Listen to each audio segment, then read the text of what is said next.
आज की इस वीडियो में मैं आपको ये बताने वाली हूँ कि अगर किसी के मुंह में कोई भी सफ़ेद धब्बे हैं जो कि मोटी चमड़ी जैसी होती है, जिसको कि अगर आप डायग्नोसिस करवाए हैं और कंफर्म हो चुका है कि आपको ल्यूकोप्लेकिया है, तो इस कंडीशन में कौन से ऐसे घरेलू खाने हैं जिसको कि आपको खाना चाहिए और कुछ ऐसी चीज़ें हैं जिसको कि आपको बिल्कुल अवॉइड करना चाहिए। इस वीडियो में टोटली इसी के बारे में पूरी इन्फॉर्मेशन आपको दी गई है, इसलिए वीडियो उन लोगों के लिए बहुत ज़्यादा इन्फॉर्मेटिव रहेगा जिन लोगों के मुंह में सफ़ेद धब्बे या फिर कोई भी लीजन जो है वो स्टार्ट हो चुके हैं और उसके ट्रीटमेंट कर करके वो बहुत ज़्यादा परेशान हो चुके हैं। वीडियो अंत तक ज़रूर देखिएगा, क्योंकि अंत में आपको ये भी बताने वाली हूँ कि कुछ ऐसे जो रिस्क फैक्टर होते हैं जिसको कि अगर आप खा लेते हैं तो उससे आपके ल्यूकोप्लेकिया जो है वो कभी भी जल्दी से ठीक नहीं होंगे, चाहे उसके साथ साथ आप कितनी भी ज़्यादा मेडिसिन का सेवन क्यों ना करें।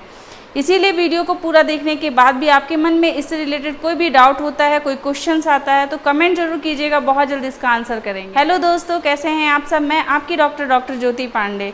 ल्यूकोप्लेकिया का मतलब ये होता है कि आपके ओरल कैविटी के अंदर किसी भी भाग में, चाहे वो मसूड़ा हो, दांत का भाग हो, जीभ का हो या फिर आपके गाल का एरिया हो, कहीं पे भी मोटी परत है वो सफ़ेद हो चुकी है और उसको अगर आप किसी भी चीज़ से रब करते हैं तो वहाँ पे वो नहीं हटती है, तो इसी को हम लोग ल्यूकोप्लेकिया कहते हैं। ऐसे इसके कन्फर्मेशन जो है वो एक डेंटिस्ट आपको ऐसे करके बता सकते हैं कि आपको ल्यूकोप्लेकिया हुआ है या फिर कोई और लीजन है, क्योंकि मुंह में सफ़ेद रंग के बहुत सारे लीजन जो है वो पाए जाते हैं। तो यदि कन्फर्म हो चुका है कि अगर आपको ल्यूकोप्लेकिया है तो कुछ ऐसे डाइट मैं आपको बताने वाली हूँ जिसका कि सेवन अगर आप अपने दिनचर्या में करते हैं तो इससे आपके ल्यूकोप्लेकिया जो है वो बहुत जल्दी जो है वो रिकवर करने लगेगा। ल्यूकोप्लेकिया के लिए हम लोग जो है vitamin A, vitamin C, multivitamin या फिर एंटीऑक्सीडेंट्स रिच जो डाइट होता है या फिर ओमेगा 3 जो है, इससे रिलेटेड जो हैं वो आपको दवाएं देते हैं। अगर उन दवाओं के साथ साथ अगर आप घर के ऐसे चीज़ों का इस्तेमाल करते हैं जो इन सारी चीज़ों से भरपूर हो, पोषक तत्वों से पूरा रिच हो वो ऐसा खाना, तो वो आपके लिए बहुत ज़्यादा इफ़ेक्टिव रहेगा। जैसे सबसे पहले जो है वो आपको स्पिनिच जो है, जो पालक आती है मार्केट की, अगर वो मौसमी पालक हो तो आपको बहुत ज़्यादा क्वांटिटी में स्पिनिच का सेवन करना चाहिए। उसमें विटामिन ए होता है, विटामिन सी होता है, ये सारी चीज़ों से ये भरपूर होता है। और उसके साथ साथ आपको कले जो है KALE, जिसको कि आप जैसे भी प्रोनाउंसिएशन करते होंगे, इसका जो है आपको बहुत ज़्यादा सेवन करना चाहिए। इसको आप सैलेड के रूप में सेवन कर सकते हैं या फिर अगर आप चाहें तो इसको जो है वो हल्का सा पार बॉयल करके, मतलब हल्का सा उसको उबाल करके और उसका सेवन कर सकते हैं। इसके अंदर एंटीऑक्सीडेंट प्रॉपर्टीज़ बहुत ज़्यादा होती हैं और आपके ल्यूकोप्लेकिया के केसेस में एंटीऑक्सीडेंट जो है वो बहुत ज़्यादा इम्पॉर्टेंट होता है, क्योंकि ये एक तरह का प्री कैंसरस लीजन होता है। अगर आप इस कंडीशन में अपने आप को कंट्रोल नहीं करते हैं, अच्छी अगर आप डाइट नहीं लेते हैं, तो मे भी आगे पॉसिबिलिटीज़ हो सकती हैं कि कैंसर में कन्वर्ट हो जाए। तो इसीलिए आपको जो है वो अपने डाइट में कले या फिर स्पिनिच जो है उसका सेवन ज़रूर से ज़रूर करना चाहिए। नेक्स्ट जो होता है वो ग्रीन टी। ग्रीन टी जो है वो एक तरह का हर्बल टी होता है, या फिर ये बोल लीजिए कि उसके अंदर बहुत ज़्यादा जो है वो एंटीऑक्सीडेंट प्रॉपर्टीज़ होती हैं। कभी भी जब आप ग्रीन टी को बनाते हैं तो उसके साथ ना तो कोई शुगर का इस्तेमाल कीजिए और ना तो कोई जैगरी यूज़ कीजिए। उसके साथ अगर आपको लेना है तो अगर आप स्वीटनर के रूप में यूज़ करना चाहते हैं तो थोड़ा सा शहद जो है वो मिला सकते हैं।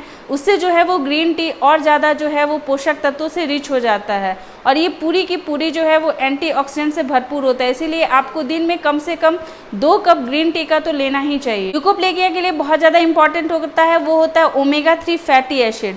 अगर आप वेजिटेरियन होते हैं तो ओमेगा 3 फैटी एसिड आपके वॉलनट, जो आप एक तरह का ड्राई फ्रूट्स होता है, अखरोट होता है, उसमें वो बहुत ज़्यादा क्वांटिटी में पाया जाता है। तो अगर किसी को ऐसी कोई प्रॉब्लम है तो उसको 3 वॉलनट जो है वो प्रतिदिन लेना चाहिए। और अगर आप नॉनवेज लेते हैं तो वो आपके लिए और भी अच्छी बात है, क्योंकि जो साल्मोनेला फिश होती है उसमें बहुत ज़्यादा मात्रा में ओमेगा 3 फैटी एसिड पाया जाता है। तो अगर इसका आप सेवन जो है वो वीकली या अल्टरनेटिव डेज ऐसे करते हैं तो ये आपके लिए और ज़्यादा अच्छा रहेगा। इससे आपकी ल्यूकोप्लेकिया जो है वो बहुत जल्दी रिकवर करने लगता है। नेक्स्ट जो होता है वो होता है टर्मरिक। टर्मरिक जो होता है उसके अंदर एंटी इन्फ्लामेटरी प्रॉपर्टी होती है। बहुत सारे लोगों के कंडीशंस ऐसी होती है ल्यूकोप्लेकिया के केसेस में कि वहाँ पे जो है वो स्वेलिंग जैसा, उभार जैसा हो जाता है और उसके अगल पगल की जो संरचना होती है, स्ट्रक्चर होती है, उसमें भी स्वेलिंग होती है। तो टर्मरिक का इस्तेमाल बहुत सही रहेगा, क्योंकि उसमें करक्यूमिन पाया जाता है जो कि आपके ल्यूकोप्लेकिया के लिए बहुत ज़्यादा इंपॉर्टेंट होता है। ये करक्यूमिन जो है इसी का एक्सट्रैक्ट जो है वो डॉक्टर्स जो हैं वो मेडिसिन के रूप में आपको चलाते हैं। वो 3 मंथ्स भी हो सकते हैं, 6 मंथ्स भी हो सकते हैं।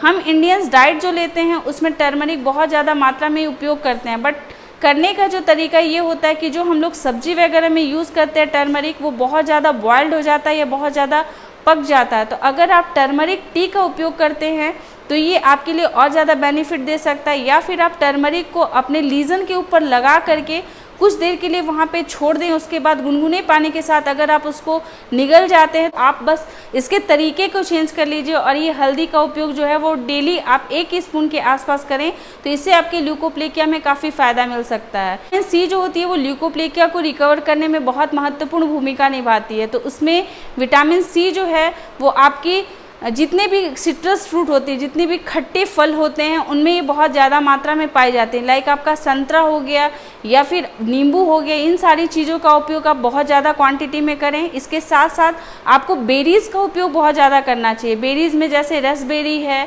ब्लूबेरी है, स्ट्रॉबेरी है, ये सारी जो बेरीज़ होती हैं उसमें एंटीऑक्सीडेंट प्रॉपर्टीज़ बहुत ज़्यादा होती है, उसके साथ साथ विटामिन सी भी होता है। तो इसका उपयोग अगर आप करते हैं तो ये भी आपको बेनिफिट दे सकता है।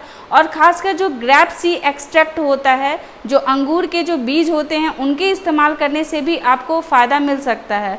तो ये सारी चीज़ें थी, इनका उपयोग अगर आप डेली करते हैं तो इससे आपके ल्यूकोप्लेकिया जो है वो काफ़ी फ़ायदा पहुंच सकता है उसमें। और अगर उसमें फ़ायदा ना मिलता है अगर आपको, तो उससे एक फ़ायदा तो ये होता है कि ये ल्यूकोप्लेकिया जो है वो कैंसर में कन्वर्ट नहीं होगा, क्योंकि आपकी बॉडी में एंटीऑक्सीडेंट्स की जो मात्रा है वो बहुत ज़्यादा जा रही है। एंटीऑक्सीडेंट जो है वो उसका बहुत इंपॉर्टेंट रोल होता है। इसका इंपॉर्टेंट रोल ये है कि आपके बॉडी में जो फ्री रेडिकल्स घूम रहे हैं, मतलब जो कैंसर बनाने वाले जो सेल्स घूम रही हैं, वो सेल्स जो होती हैं वो किल हो जाती हैं इस एंटीऑक्सीडेंट की मदद से। तो इसीलिए आपको अपने डाइट को थोड़ा सा सुधार करना है। कुछ ऐसी चीज़ें जिसके बारे में मैं अभी आपको बताने वाली हूँ, उन चीज़ों का उपयोग आपको बिल्कुल भी नहीं करना है अगर आपको ल्यूकोप्लेकिया है तो। उसमें सबसे पहले जो चीज़ होती है वो होती है स्मोकिंग और ड्रिंकिंग। ये दोनों चीज़ें जो होती हैं वो आपके ल्यूकोप्लेकिया को बहुत ज़्यादा तेज़ी से बढ़ाने का काम करती है। कुछ लोग ऐसे होते हैं जो सोचते हैं कि 2 महीने से मैंने स्मोकिंग और ड्रिंकिंग और जो भी हैबिट्स है उसको बंद कर दिया है, तो अब मेरा ल्यूकोप्लेकिया जो है वो रिकवर होने वाला होगा, बट ऐसा बिल्कुल नहीं होता है। कोई भी ओरल म्यूकोजल जो लीजन होती है उसको ठीक होने के लिए जो स्टार्टिंग जो स्टेप्स होता है वो 3 महीने के बाद का होता है। मतलब 3 महीने में आपका लीजन जो होता है वो धीरे धीरे रिकवरी के पीरियड्स में आना स्टार्ट होता है। लेकिन इसी बीच में अगर आप कोई हैबिट कर लेते हैं तो आपकी पूरी जो मेहनत थी, जितना आपने अच्छा सा डाइट लिया, अच्छे जो मेडिसिन लिए, वो सारी चीज़ जो होती हैं वो बेकार हो जाती हैं। तो इसीलिए आपको सारे जितने भी बैड हैबिट्स होती हैं उनको बंद करना है। आपको जितने भी इरिटेंट्स होते हैं, जितने भी स्पाइसेस फूड होती हैं, उन सारी चीज़ों से आपको बचना है। बाहर की जितने भी प्रिजर्वेटिव जो पैकेट्स वाली जो चीज़ें होती हैं उनसे आपको बचना है। सर्जरी को थोड़ा अवॉइड कीजिए। अगर आपके ओरल कैविटी में कोई भी ऐसी सर्जरी है जिसको कि अगर आप करवाना चाह रहे हैं तो थोड़े दिन के लिए उसको पोस्टपोन कर दीजिए और अपने ओरल हेल्थ का बहुत ज़्यादा ख्याल रखिए, क्योंकि अगर आपका हेल्थ अच्छा नहीं रहेगा मुंह का तो उसमें बहुत सारे लीजन जो हैं वो होने के चांसेस बढ़ने लगते हैं। आई होप कि आपको ये वीडियो समझ में आ गया होगा, अच्छा लगा होगा ये जान करके कि आप घर पे भी रह करके अपने कुछ ऐसे हैबिट्स हैं उसमें सुधार करके कुछ ऐसी चीज़ें हैं जिनको कि आप डेली रूटीन में शामिल करके अपने इस ल्यूकोप्लेकिया से अपने आप को बाहर निकाल सकते हैं और खुद ही ठीक हो सकते हैं। अगर आपके लीजन जो हैं वो बिल्कुल सही नहीं हो रहे हैं, आपके लाइफ स्टाइल जो है बहुत ज़्यादा चेंज हो चुके हैं, फिर भी आपके लीजन में कोई सुधार अगर आपको नहीं दिख रहा है तो अपने नियर के डेंटिस्ट से आप संपर्क जरूर करें और प्रॉपर ट्रीटमेंट लें, क्योंकि अगर आप ट्रीटमेंट को बीच में छोड़ देते हैं तो ल्यूकोप्लेकिया जो है वो जल्दी ठीक नहीं होता है। इसमें बहुत ज़्यादा पेशेंस की ज़रूरत होती है। ये लाइफ लॉन्ग भी रहता है किसी किसी को और कोई भी नुकसान नहीं करता, बस उनकी हैबिट जो है वो अच्छी होनी चाहिए। अगर ये वीडियो अच्छा लगेगा तो लाइक ज़रूर कीजिएगा और ऐसे लोगों के साथ शेयर ज़रूर कीजिएगा जिनके मुंह में आपको कोई भी वाइट लीजन दिखाई देता है। आपके साथ हर छोटे से छोटे इन्फॉर्मेशन को शेयर करते रहेंगे, लाते रहेंगे नए नए वीडियोस। तब तक के लिए अपना ध्यान रखिएगा, अपने आसपास के लोग का ध्यान रखिएगा। Take care, bye bye.